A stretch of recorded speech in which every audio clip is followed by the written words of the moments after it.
Cáចិញ្ចឹមគោមេយកកូនបាទសួស្តីបងប្អូនទាំងអស់គ្នាបាទថ្ងៃនេះខ្ញុំធ្វើវីដេអូបង្ហាញពីការចិញ្ចឹមមេគោយកកូនបាទសូមបងប្អូនទស្សនាវីដេអូជាមួយខ្ញុំបាទការចិញ្ចឹមមេគោយកកូននេះគឺ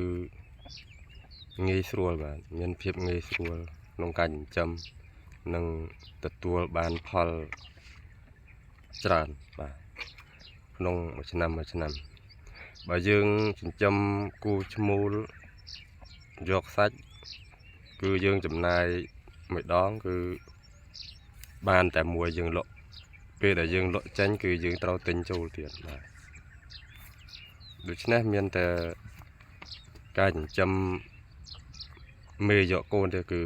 មានភាពងាយស្រួលបាទយើងចំណាយតែម្ដងគឺយើងទទួលបានផលជារៀងរាល់ឆ្នាំបើបងប្អូនមានលទ្ធភាពចិញ្ចឹមមេគោពូជល្អគឺរឹតតែទទួលបានផលខ្ពស់បាទតែបងប្អូនមានលទ្ធភាពល្មមបាទចិញ្ចឹមជាលក្ខណៈគ្រួសារគឺយើងយកមេគោល្មមសម្រាប់មកចិញ្ចឹមរនកំដរដៃលេងក៏បានដែរបងប្អូនបាទព្រោះអីនៅស្រុកស្រែចម្ការយើងភាគច្រើនគឺការចិញ្ចឹមគោនេះគឺបងប្អូនយើងគឺមានបោះបង់ចោលការចិញ្ចឹមគោនេះច្រើនដូច្នេះហើយធ្វើឲ្យដីដែលនៅទំនេរហ្នឹងគឺមានដីទំនេរច្រើនសម្បូរស្មៅអញ្ចឹងហើយទើបខ្ញុំមានចំណាប់អារម្មណ៍ផ្នែកខាងចិញ្ចឹមគោ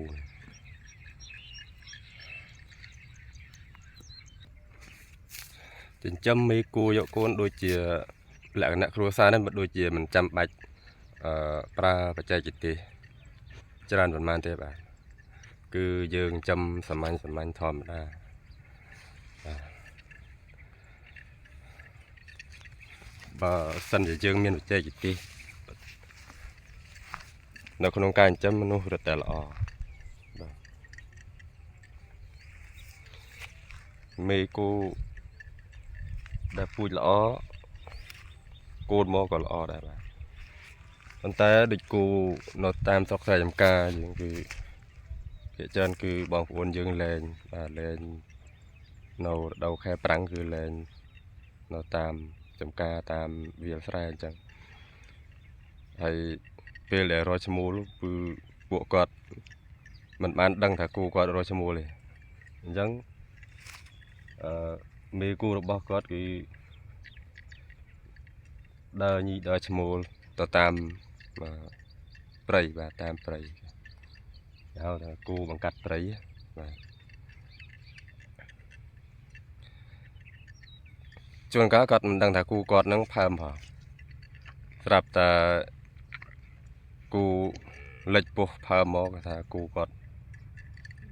បានកូនបាទមានគូខ្លះបានមួយឆ្នាំមួយបាទលឿនបាទ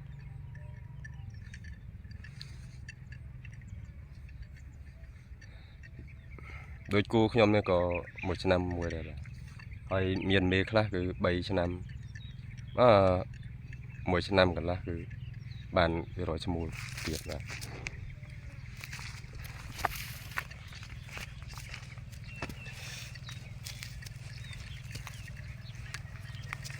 នេះជារដូវយើងរដូវប្រាំងបាទប៉ុន្តែបានភ្លៀងធ្លាក់មួយមេធំមកគឺមានស្មៅដុះច្រើនបាទស្មៅដុះជាខ្ចីតែម្ដងបងប្អូន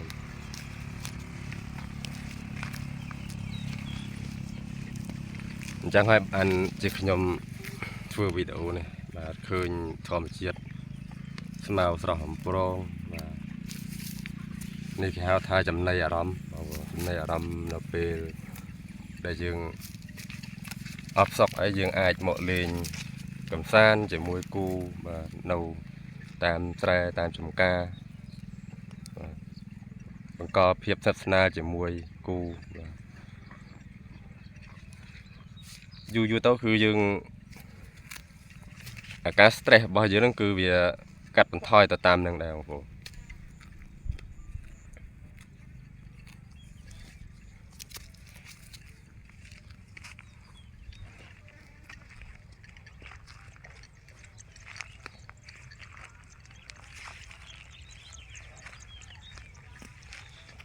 ដូចជាមិនចាំបាច់ទៅកំសាន្តនៅ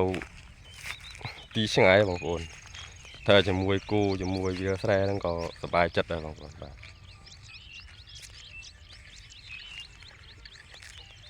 មិនហត់ចំណាយប្រាក់កាសសម្រាប់ដើរលេងតែនេះទៅតាមអារម្មណ៍របស់បងប្អូនដែរមិនមែនថាខ្ញុំនិយាយនេះចង់ឲ្យបងប្អូនធ្វើដូចខ្ញុំទេនេះជាចំណង់ចំណូលចិត្តរបស់យើងខុសៗគ្នាបាទចំណង់ចំណូលចិត្តខុសគ្នា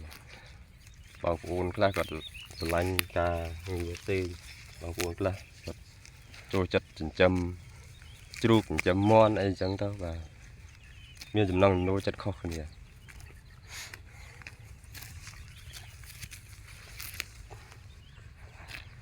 គូខ្ញុំមួយគឺ slot បាទដោយសារខ្ញុំរក្សាលេងបោះអង្អែលវាជាប្រចាំដូច្នេះទើបធ្វើឲ្យការតំណាក់តំណងរវាងម្ចាស់ហើយនឹងគូនឹងវាមានភាពស្និទ្ធស្នាល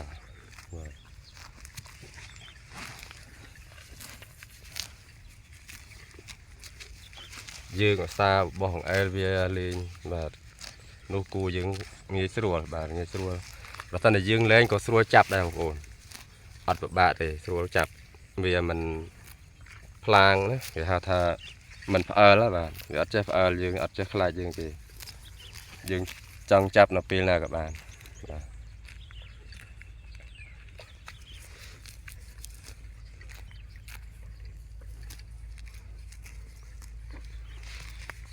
បើយើងដាក់ចិត្តដាក់កាយថាចិញ្ចឹមហើយគឺបងប្អូនអាចចិញ្ចឹមបានមិនថាជាលក្ខណៈគ្រួសារជាកសិដ្ឋានធំបាទបងប្អូនអាចចាប់ដើមចិញ្ចឹមគូបាទចុងក្រោយបាទខ្ញុំសូមជូនពរដល់បងប្អូនទាំងអស់បាទមានសុខភាពល្អ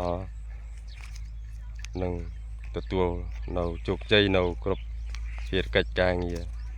ដែលបងប្អូនបំពេញសូមទទួលបានជោគជ័យគ្រប់គ្នាបាទវីដេអូរបស់ខ្ញុំ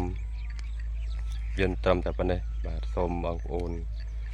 រងចាំទស្សនាវីដេអូបន្តបើបងប្អូនពេញចិត្តនៅវីដេអូរបស់ខ្ញុំសូមជួយគាំទ្រនិងលើកទឹកចិត្តដើម្បីខ្ញុំមានកម្លាំងចិត្តធ្វើវីដេអូលើកទឹកចិត្តដល់បងប្អូនយើងបន្តទៀតបាទអរគុណបាទសូមជម្រាបលា